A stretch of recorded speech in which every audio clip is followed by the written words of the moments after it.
Hi, everybody. I'm Candid Frank Stanisci, and you are watching Candid Frank Live CFL Talk. And of course, welcome to the Spanglish World Network on Zingo TV channel 249 and 50. Please remember to download the Zingo TV app at the respective app stores for iOS and Android devices. While you download the app, make sure you rate and leave a comment. Both apps are absolutely free. Zingo TV is available on Google Chromecast, Amazon Fire TV Sticks, Roku Sticks, and also on all smart TVs 2016 forward. Now on CFL Talk, Sportsnet's David Morassutti. David, welcome to the program. Hi, are we supposed to talk like this? Hi, how are you doing? Good. We can if you'd like. I'm doing fine.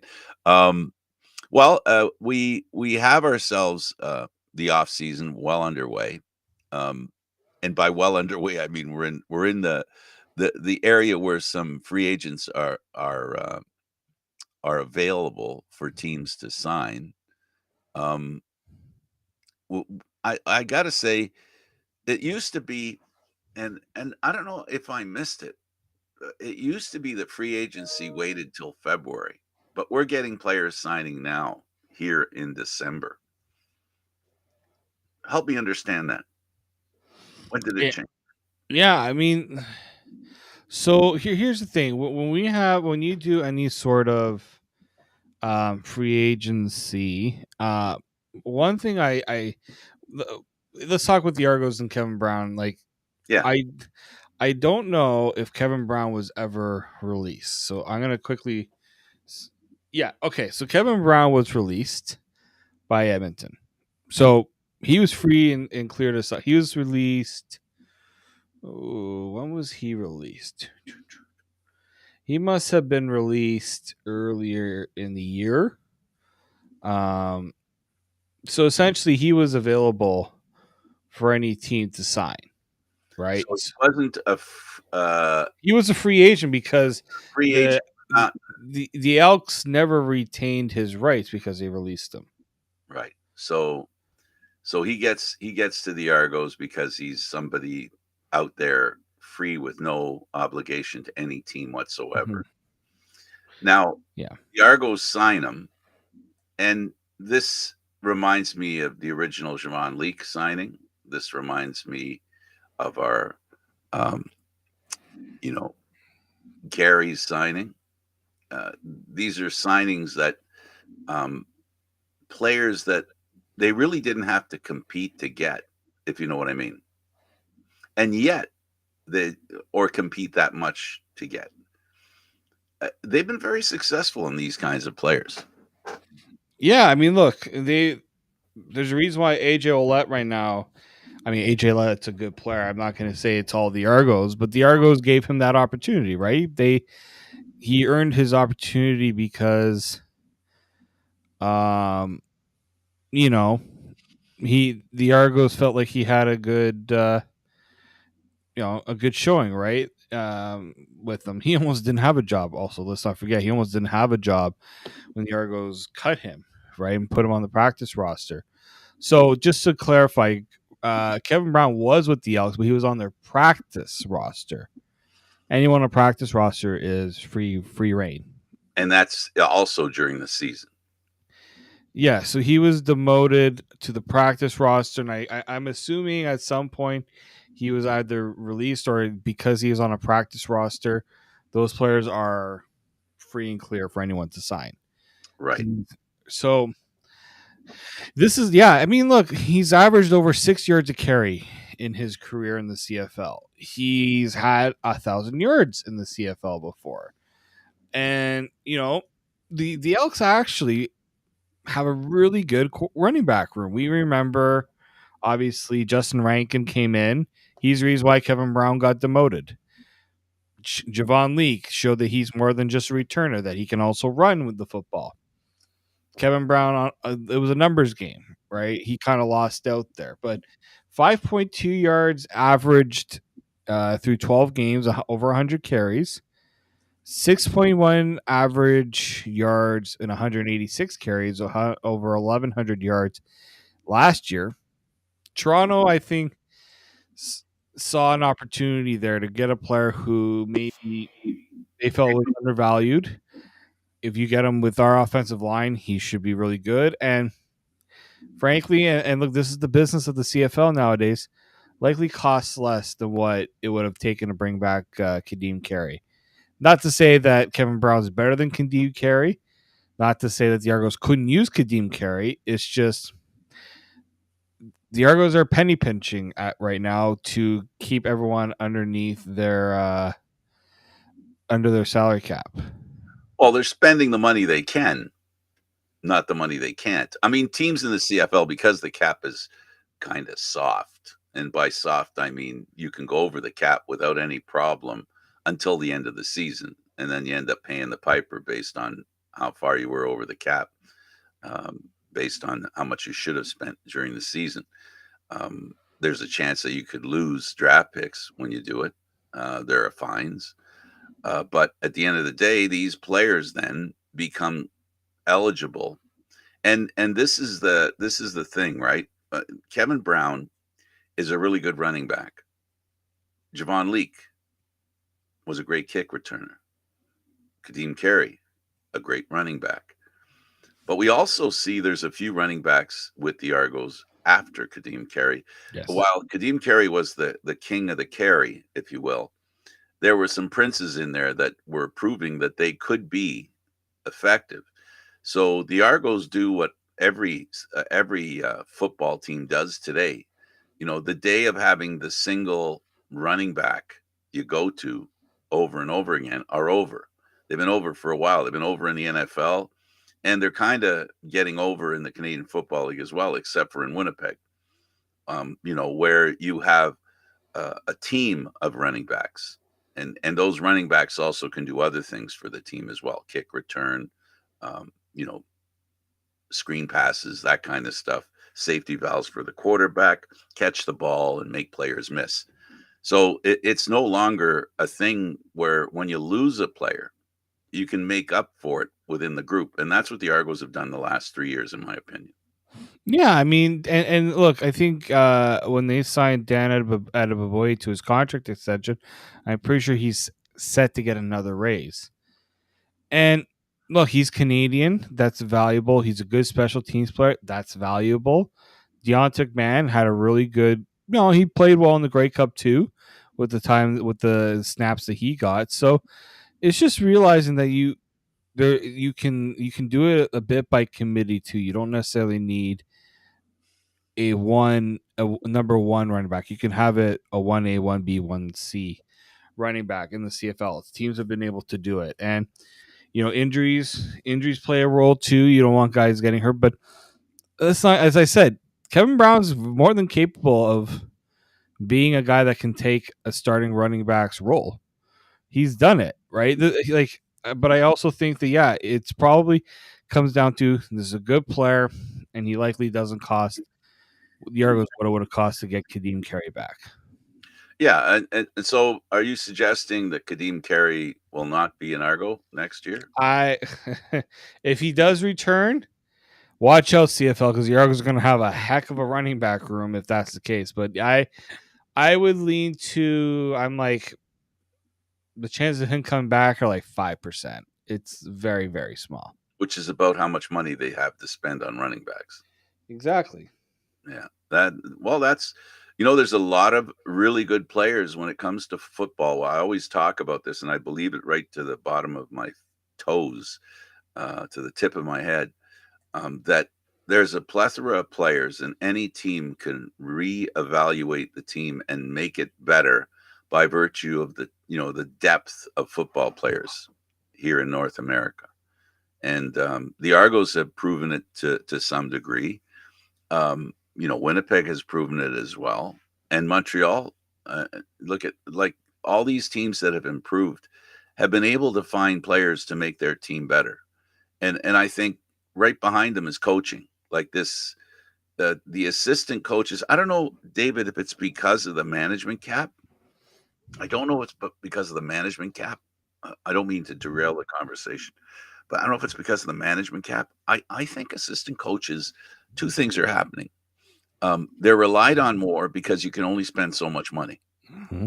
And not only are they relied on more, they also once that happens, uh, they have a better understanding of what it's like to be the head coach, and if they want to earn that next step, you can't have a defensive coordinator that makes $50,000 less than the head coach all the time now, right? Hmm. As we're finding, with head coaches, if they're really good, they're earning a lot of money. Just like when quarterbacks are really good, they're earning a lot of money, right? So we've seen a big change in management flow, if you will, where we're finding young coaches, new coaches turning up all the time. I think possibly another factor is the experienced coaches have gotten to the point where they've priced themselves out of the market.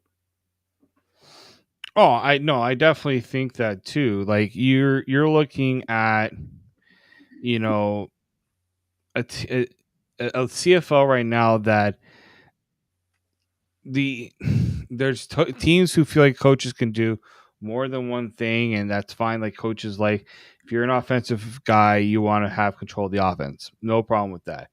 But then it's okay. Well, then you need somebody that's capable of running your defense, right? And generally, then okay, you're gonna spend a decent chunk of change on your defensive coordinator, other than head coach and offensive coordinator, depending on which discipline the head coach is in. That's usually the next one, right? That gets the top assistant role. Let's put it that way. Is usually one that gets the next big one. So it is one of those things where yeah, you're playing a situation where you only have so much of the pie to work with, right? And sometimes agreements are made. Sometimes people feel like, hey, I've got maybe there's something better out there, right? I mean, if we want to get into the case right now where Toronto thought they had secured their defensive coordinator, well, what was maybe agreed upon, you know, a month or two ago may not be the same reality now, right? Because we only heard that the plan was for him to make the move there, but there was never anything signed. And I think that's the big one there, right? Nothing was signed. So, all right. So, what's the next plan, right? What's. And Hamilton constantly has done over the years. The way they've strengthened their team has been always a consideration, weakening the Argos or the opposition. I don't know if that's a good plan. When you're taking people that you're not really considering specifically about what they can bring to the team, and you're just doing basically a financial calculation based on how do we hurt the other team, if that's what this is. Um, it I don't think that works. I think it's really important that you keep your eye, and I like when the organizations just figure out what to do, and I think at times some teams, some organizations don't want anybody from another organization. It's like they don't want, they just don't think that's a route to go, and, Mhm. but, the Argos have done it over and over again. um, they've done it as well, but I don't think they've done it to weaken Calgary, because Calgary isn't that much of a problem for them other than the Grey Cup, right? So they've done stuff and brought young guys in that have not reached, if you will, their highest potential. So, well, good luck to. I said I mentioned on the last show, and I've mentioned all year that the thing that the Hamilton Tiger Cats have to do, have to figure out their defense. And David, I think this is the guy they think will help figure it out. Yeah, I mean that's been Hamilton's defense hasn't been good really since Steinar was coach, right? And it's but at the same time, the league changes, league adapts, offenses adapt, coach defenses have to adapt, and so Washington wasn't. I think it was Washington was the defensive coordinator for Hamilton. He wasn't Scott Milanovich's guy. This might also be more so Scott Milanovich seeing an opportunity to grab a guy as well. Right. And it's going to be his team more and more, right? Mhm. And the other thing about the coach that you mentioned, and I know, uh, I hope some people understood or read between the lines of what you were saying. One of the ways to save money is when a head coach.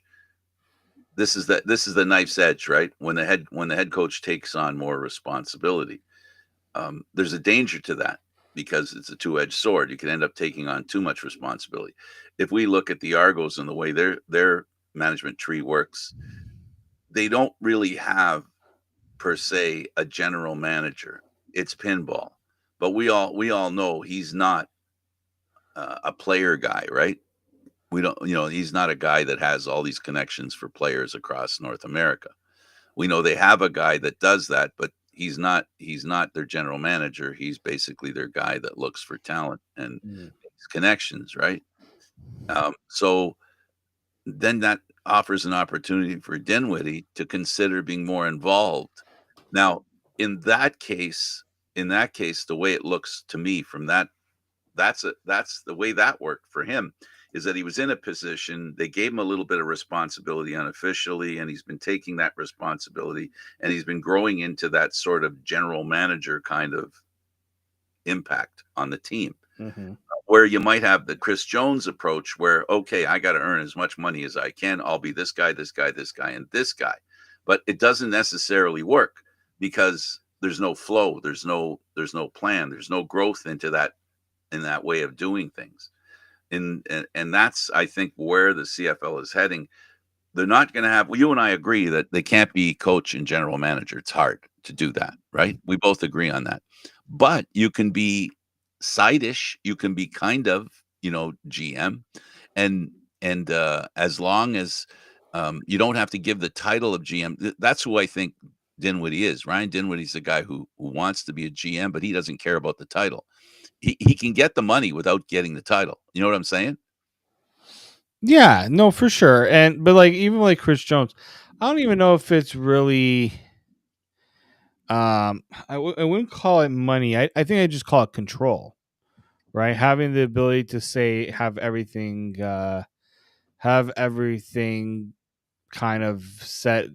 I want to be the one running the show, similar to Dave Dickinson, right? I want to be the one running the show. Orlando Steinauer had that same power too, and then that slowly became, It yeah, doesn't no, work. that's not It doesn't work. doesn't work, right? And so I think when you look at the landscape of the league, and we're seeing it shift now to what it was to maybe closer to what it was before. Hamilton's got a GM now. Edmonton's got a traditional GM.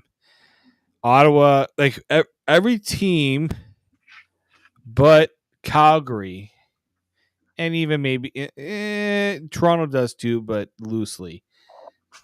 Every team has that traditional GM, head coach, assistants structure.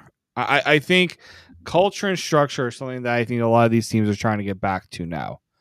They don't want this to be a case where people are questioning whether the status quo that's been there is the right status quo, because then that's when jobs become on the line, right? That's when you start questioning whether certain people are right for certain roles. What you're saying, and I think I'm understanding your point, and what your point leads to is that the decisions being made by they who hire general managers are being affected by history and how things have worked elsewhere.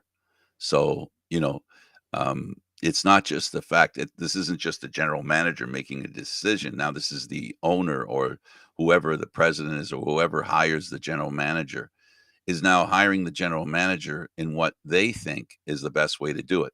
So Hamilton now, had a general manager. He's gone. Um, it kind of like the Argos had a defensive coordinator in the works, and he's gone. So all these exchanges happening, but I don't mean to get away from the point. The point being that you're right, and that's what upper management has to figure out. What's the best way to handle general managers and coaches? What are teams doing that are successful in that vein, in that because you and I both know sports is all about notice, copy, imitate, repeat and rinse. That's like a process. Winners do things, everybody else starts copying them to a degree. So that's part of it there. And I'm not a big fan of coach and GM. And the reason I've said it before, and I'll say it now real quick, and that is that when a player has a problem with the coach, he can't go to the GM. When a player has a problem with the GM, right? He can't go to the coach because it's the same person, and I think that's a dynamic um, that kinda hurts the open discussion and/or opportunity for players to feel that they're heard, you know? And, part of the reason why the message I think that we all got, the problem in Calgary was a lot of players weren't being heard, and we've learned last year that a lot of coaches weren't being heard. Now, well, that's what happens. Is like who you go and talk to, right? Usually, you can go if something's not right with the coach, and you can't. There's not. You have someone else someone's ear you can talk to. That's That's what happens though. It's just like how do you toe that line? It's not easy. Not easy at all. Absolutely. The Stamps are, putting together their coaching staff. Um, there's, I see here, um, you know, they're starting to flesh out they've probably got the most work to do to build their coaching staff. So they have lots of time to do it. I'm not suggesting they should be in a hurry, but if they want candidates that they think are at the top of the list, uh, they're going to have to start moving and making it happen if they haven't made it till now. Yeah. So we'll see. I mean, Calgary's unveiled a new coaching staff, right? 6 new coaches, including the Dickinson brothers, reuniting to coach together again. We'll see if maybe it's just some of those coaches were in Calgary for a long time. We're talking over 10 years, 15 years for some. Yeah, yeah, Maybe it's just new voices were they felt new voices were needed, but we'll see if the old voice will take in what the new voices have to say as well. yeah, absolutely. What do you think of Javon Leake going back to Edmonton? It makes sense. I think he realizes his value and what they do there. And yeah, I know I'm sure the head coach who spent how many years as a special teams coach wanted to make sure that he didn't have to worry about trying to find a new kick returner too, right? So he, with all things said, he had a really good year last year. I'm sure the 2 years helped seal that deal for him, right? Because sometimes they only get 1 year deals. These guys, a 2 year deal that makes it a little more appetizing to return. And you know, he's a he's a dynamic player. He's a dynamic player. When he was in Toronto, he was good. And look, now with Edmonton bringing in a special teams coordinator, a guy who's is going to bring that special teams aspect, that's the best spot for him. There are teams that would, I think, if he got to market, he would have been highly coveted around the league. Any team would have been crazy not to put an offer on him. That's why I think Edmonton made a point to bring him back. Another signing, Trevor Harris. Yeah, I this one I'm not so surprised. I think once Trey Ford returned to Edmonton, where was Trevor gonna go? BC, they got their guy. Calgary has their person. Edmonton has theirs. Winnipeg has theirs. Ottawa has theirs. Toronto has theirs. As we come and go with these teams, you know what? Like Saskatchewan, I know it was disappointing the way that their season ended, but they're right there. They were within a win of a Grey Cup. So I think he feels that, take a little. I think he probably took a little less money to return to. Let's try to build a team that can compete for a Grey Cup. It's not going to get easy. The West is tough. It always has been. But I think teams in the West see a hole. they see a little bit of a window. I am wondering, yeah. Well, as far as I'm concerned, Harris is one of those quarterbacks that just needs a break, a situation that works, so that He's what only been to what, one Grey Cup in his career? well, he's been to a couple, but only on the sidelines. I was gonna say he's only started in one Grey Cup, That's so he hasn't really had the chance to really give his chance to show what he can do in a Grey Cup. The only Grey Cup he started in, he went up against a powerhouse Stampeders team that was overmatched. Like Ottawa was overmatched. This is when the West was still, you know, dominating things, and the East hadn't exactly caught up to them. yeah. Well, yeah. So Harris, good for you. He's going to have a good year, I think. Another good year. It's definitely something that's in brewing as far as I'm concerned. Um, we'll talk. Okay, let's talk about this now. It's going to wait a little further, but we have Sion Tehema. He was suspended for violating the CFL CFLPA drug policy. Now, in this situation, all things um, done that need to be done to suspend him are done based on an agreement between the CFLPA and the Canadian Football League, which means, he has no recourse. So, is this something that you think that, um, that it doesn't happen that often, really, when you think about it? No, I mean the last real suspension for drugs, or for I guess for the drug policy, was what, Andrew Harris, Mm, like the more notable one, I would say. Like this, he's being suspended only 2 games, okay, and the drug, if I'm reading this correctly, it's a stimulant, but it's mainly to treat people with ADHD. That's what I'm reading here. Uh, I think so. This is how they described it in the CFL. Players who test positive or fail to provide a sample receive a 2-game suspension for a first violation, a 9-game suspension for the second, and a year suspension for the third, and a lifetime ban for the fourth. So what we don't, so he tested positive. So this isn't a case where he did not want to provide a sample. He tested positive.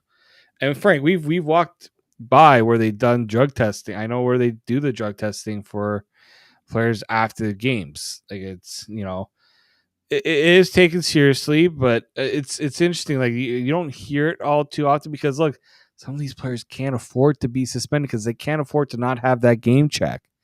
So yeah, this is a big deal, even if it's just a 2-game suspension, and for a player maybe that doesn't have a, quote unquote star role. I mean, he did play all 18 games. He had 36 tackles, 7 sacks. Like, this is a player that maybe not everyone knows about, but still someone that had produced quite nicely for BC. And um, yeah, but it's once again that realization, you got to be very careful what you're putting in your body. Question everything you put in your body. Any supplement, any pills, any medication, talk to somebody who can tell you whether it is okay or not to take. absolutely. So we have free agents to talk about. We talked last week a little bit about Jalen Philpott. He's a Uh-huh. guy that would love the chance to prove that his twin is not the only one that can do what he Mhm. does. He's still. It sounds like um, to me that he, as far as Calgary's concerned, now that they're sort of going down the road of resolving their coaching staff, then they can start thinking. I really think they couldn't think about players until they had their coaching staff put together, right? Because as much as the head coach is the GM, he still needs input from his coaches, Yes. right? Oh, for sure. Right? Like, how are you going to use this player? Right? and things like that. That's a given in a lot of ways, and it's also depending on, you know, retaining your own players. That's a priority, but you're already thinking about who you're replacing them with too, in some ways as well. Does Kadeem Carey consider going to Hamilton? That seems to be a. I mean, I'm looking around. Well, the one thing the Argos haven't done is they haven't released them, so Not yet. not yet. But we know that there's sometimes agreements made without with the little conversation that's been had, right? I Kadeem Carey, if he's still looking to play this year, he's already thought of where he wants to go next, right? We know he's Ottawa. going to go to. Ottawa needs a running back. Hamilton needs a running back. BC probably needs a running back. And that's the problem. Like he's burned the bridge with Calgary, and I don't think Calgary would ever have brought him back, anyways. Winnipeg doesn't need him because they already got their guy. So there's only like like 3 or 4 teams he can go and try to get a job with, but they might, unless they're like chomping at the bit to get him, he might have to sell them a bit on why they should bring him on. You sort of have a replay of when he left Calgary. This is almost the same format. In a way, yeah. I mean, it doesn't sound like he's going to, he's going to basically wait it out, maybe for the same reasons. I'm not in his head, so I can't tell you why he waited to the last minute. Well, I'd be very curious to see the other teams, how teams navigate their running back position. The ones I think that would need one. Some teams might just feel they can't afford it, and he might have to. That might be a tough reality, right? It's a tough reality for running backs because they're a very undervalued position. And there's really not much they could do about it sometimes, right? They just kind of have to go with the flow and what's available for them. Yeah, and we both agree that this guy is a stud. Any team that picks him up is getting a really good running back that can really affect the game. Oh yeah, there's no doubt. This is the thing. I think what people are maybe misconstruing is he's not a bad running back. Heck no. He was within. He was going toe to toe with the top rushers and the running backs in the league On a team that spread out the running game. Yeah, right. He was, he still had to share his touches. He didn't get anywhere close to the workload that Brady Oliveira got, right? And Right. so I do think that should be something that teams consider. Now, some teams might be like, well, we have to sign another guy just to make sure that we have 2 options, right? And so those are all going to play into what teams will decide to do when it comes to the running back position. But yeah, he might. Toronto was very quick to sign him too. Like they didn't wait too long. I think it was right after AJ Ouellette left that it wasn't too long after that Carey signed. But yeah, you mentioned like how much will teams be able to afford it? That's going to be the big question. That's a big question. And thanks for the CFL with these lists of free agents. Then we've got Deshaun Amos here. Mm-hmm. He, for me, David, he's a guy I think whose ceiling has really opened up this year, in my opinion. This guy's I don't know if he's gonna get a contract, even if a contract that he gets is relatively due to the way he played this year. I think he's going to be an even better player. I think this guy's going to. I think he's going to get even better, and he was pretty good this year. A lot of interceptions, a couple of pick sixes, Mm-hmm.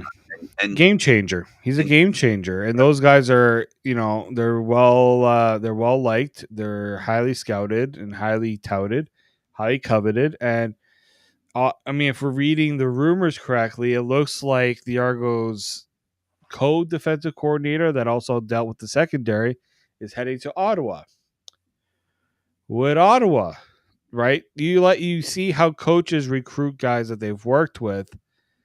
If I'm Toronto, that's a concern, right? Do one of those guys get taken, right, and go to Ottawa or go to back to Calgary, right? Like the Argos have made a lot of signings, but they haven't brought a lot of players back from this past year, right? They got a lot of top guys, especially on defense.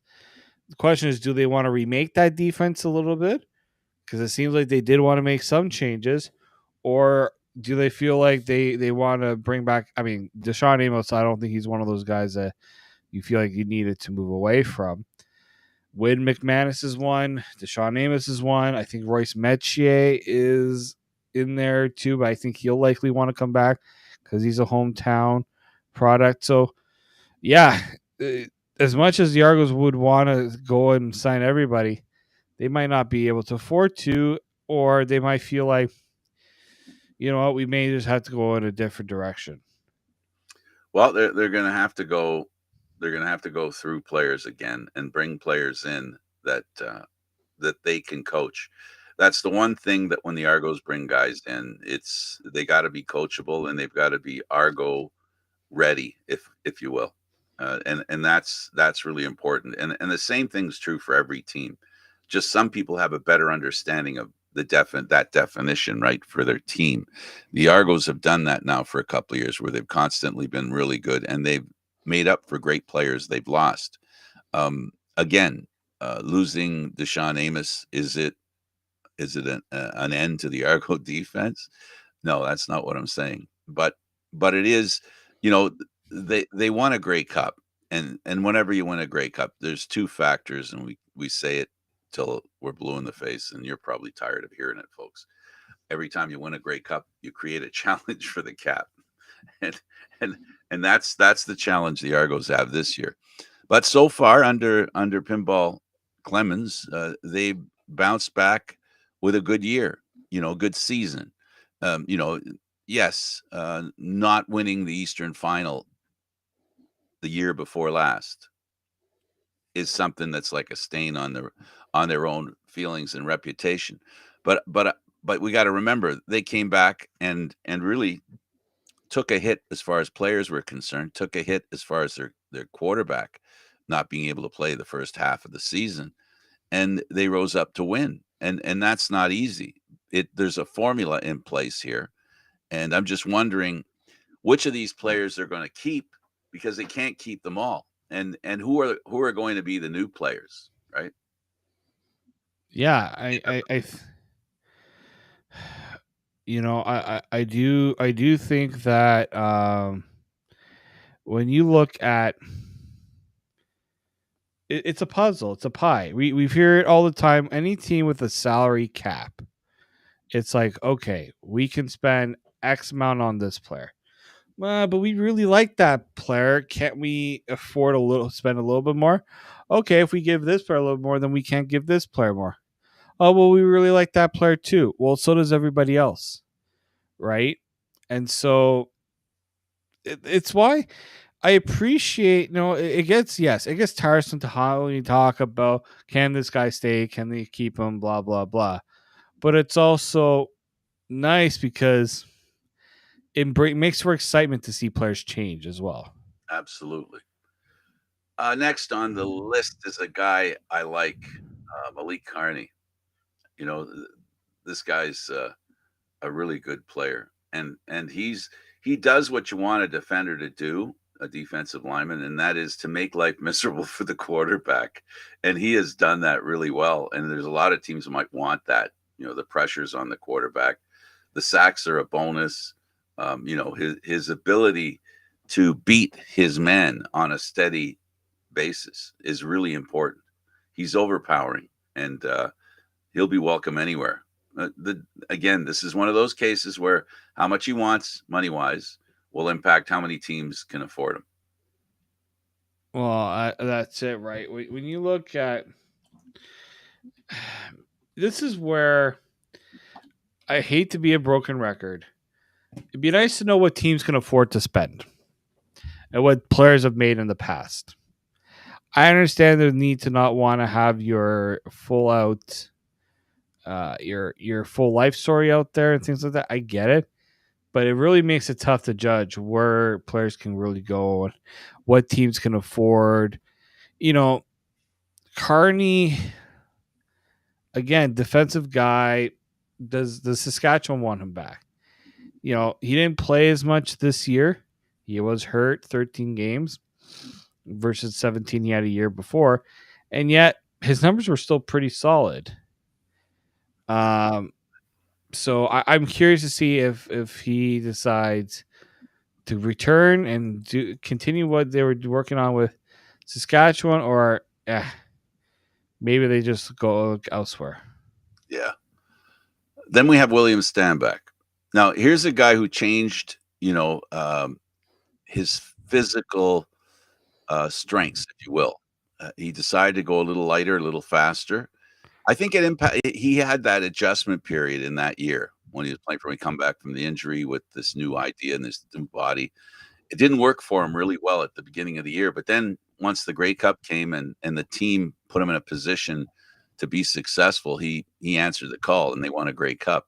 Now in British Columbia, BC, too much went wrong there that you couldn't point the finger at him, or he wasn't highlighted as much as he could have been on a team whose offense worked efficiently, if you understand what I'm saying. He's a guy that a bull runs over players. The Willette type guy. Well, actually, the Willette was the Stanback kind of guy when he went to the Argos, right?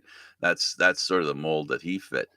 Um, I like this guy. He's a good player, a really good player, and I can see a team.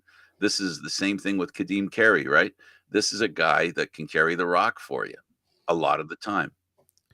Well, remember in Montreal, they didn't want to use him too much, and they wanted to save his legs for the playoffs. He had a really good, productive year in BC, but at times the offense was a bit up and down, right, with the injuries, changing of quarterbacks, and things like that. Now he also wanted to play as Vernon Adams Jr. Does that change his approach too? Does he go to? Does he take a little less and maybe see if Calgary's a fit for him? Right? You get worried about where the legs are with him. He's 30 years old. 30-year-old running backs should And, still be okay. and the type of running back he is, he's a contact runner, right? He's a guy that he welcomes contact. Mm-hmm. That's something that can wear a body down, I think. Yeah, so he's he's one of the free agents that a team might just turn around and say, this might work. The next guy is Michael Wakefield. Now, this is a guy I think that's a sleeper in this free agency draft. I don't know about you. He's another guy that I think has more ceiling to offer. Yeah, I mean, Ottawa has always had a really good defensive line. You know, he's been around the block he's a player that's slowly been on the rise. Didn't really know much about him. Then 2 years ago, 6 sacks. This year, 8 sacks, 3 forced fumbles. That to me is, one of those. He's one of those players that, in the right situation, could be a very valuable contributor. But I'm very curious to see if can he does he just say, I'll just stay with Ottawa. It's worked. I know I'm valued there and things like that. Or Ottawa brings in a new defensive coordinator and they say, I really like this guy that I worked with. Well, what about Michael? Well, again, Sorry. there's style, there's strengths, and with every team that and I got to tell you, with every team that wins, there's a a cohesiveness with the game plan, whether it's defense or offense or special teams, that each player contributes to. This guy's a guy who could be the kind of guy that stirs the drink. This is the kind of guy that I think Hamilton doesn't have. And it, it depends what happens. It depends what happens. Um, you know, in free agency, in the coach that they hired. How does he feel about the free agents? Is there anybody out there he's going to circle and say, hey, if we can get this guy, this would be good? This is a guy who could be one of those players for the defense in Hamilton. He's the kind of guy that can do what I think Hamilton needs to do and what they did for so many years, and that is put pressure on the quarterback. They haven't done that well this past year. They didn't do it that well. They got to get back to that. The calling card for the Hamilton Tiger Cats, for an old man like me who has followed them all these years, that quality, the defensive toughness that a Hamilton team has, that's supposed to be normal. That's the first thing you look at when the Hamilton Tiger Cats are coming to town. That's going to be a team that's going to hit hard, be really tough, and make life miserable for your offense. The reason they didn't make the playoffs this year is because they didn't meet that at all. And so they need guys like this to do that. Pressure on the quarterback, give your defense, some say in how a game goes. And can you imagine? This is the part that amazes me, and I don't know if this makes any sense whatsoever. But can you imagine the Hamilton Tiger Cat playing better defense, giving the quarterback better field position with the year that Bo Levi Mitchell just came back from? I mean, if he can repeat what he did before and they give him better field position, my goodness. Well, that's the thing, right? Like their issue wasn't necessarily offense. I mean, it all plays, right? Special teams was neglected in a way. They didn't. There was a game where they didn't have a returner because the guy got hurt and they didn't have anyone else capable of returning. They, you know, at times, Bo Levi Mitchell was making bad mistakes and to put them behind. And their defense wasn't good enough to help them when they made those mistakes. So I think their priority should be you got really good offenses we go up against, really good quarterbacks, or no, in some cases decent quarterbacks. We need to be able to challenge them, and then everything else will fall into place. Okay, the last thing I want to talk about is, and I'll ask you this question: have you heard any rumblings about who the next commissioner will be? I No, haven't heard anything. I haven't seen nothing. anything. Haven't heard, seen anything. But but but we do know that the next commissioner, I really believe, has to be somebody that will improve the bottom line of the business. I think the way the game's played, that a person like the previous commissioner Ambrosi, being a player and understanding how important the game is and having an insight into how the game's played, has been very beneficial under his tenure. But I think now they need somebody who understands selling the game more than that. I think that's where they're going to go, and they're going to have to go for a few years. And every commissioner comes in with a set of positives and a set of negatives. So I'm pretty sure that when you're going to hire somebody who can do what Ambrosi didn't do. I think that's where we're at. And whatever you think Ambrosi failed at or didn't do well enough, I think that's what's going to be one of the main qualities of the person they bring in. Yeah, I mean, but it's also understanding what the challenges of the league and how to move it forward, right? Getting the owners to all, or getting all the teams and governors to all pull it in the right direction, because it doesn't seem like there's been unity in that front as well, right? So I think that's also the other important factor they're going to have to consider with the next commissioner. But they tried the former player route, they've tried the corporate guy route. They got to find someone that understands how to help a league grow. Absolutely. Absolutely. Well, I guess do I miss what's going on? Am I at the point where, I can't wait for the season to start? I am kinda, but I'm still sitting here digesting what happened this season, looking back because of some of the changes that have already happened, I'm very interested in seeing what BC does. Like the off season, I think if I were to pick two teams, it's funny, coincidental, really. The two teams that I think haven't established themselves in a way that they shouldn't have the most work to do, not necessarily from the position they finished, but more from basically how the team played and if it wants to be a champion, are the two cat teams, the Tiger Cats and the Lions. Yeah. Both Two to teams, me, those are the two teams that have the most work to do. most work and most disappointing rebounds that they want to get past as well.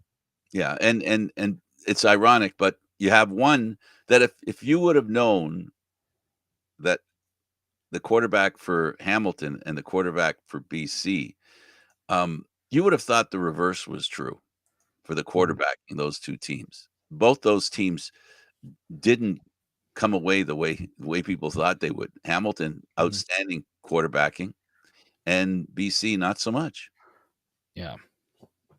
So I think what's in the cards there is where they got to work, and that is BC's defense is okay, but their offense, they need to straighten it out. On the other hand, the opposite is true in Hamilton, where the defense has to pick up. They got to pick up some. They got to pick Yeah, up. So we'll see how for that sure. works for them. Last word to you.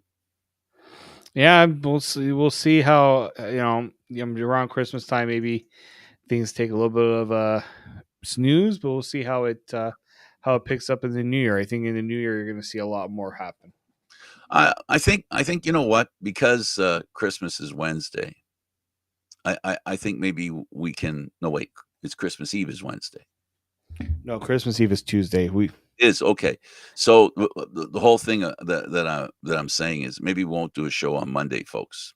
Don't look forward. Take some time off. David and I are going to take some time off. We're going Yeah. to do some Christmas shopping, and because we're going to need every second. Because I don't know about him, but I wait till the last minute. I try not to, but I can't help it sometimes. Well, thanks for doing this, David. I really appreciate you, and the official Merry Christmas on or Happy Holidays. I'm not really one. I'm not really an aficionado for either, as it has to be. But you know what? I like saying Merry Christmas. I've said it all my life, and I might as well, continue if you will. Thanks for Yeah, doing this. no problem. We'll see you guys on January 6th. Absolutely. Okay. I'm Frank Stanisci. He's David Morassutti. Thank you for watching CFL Talk, airing live on Mondays at 4 p.m.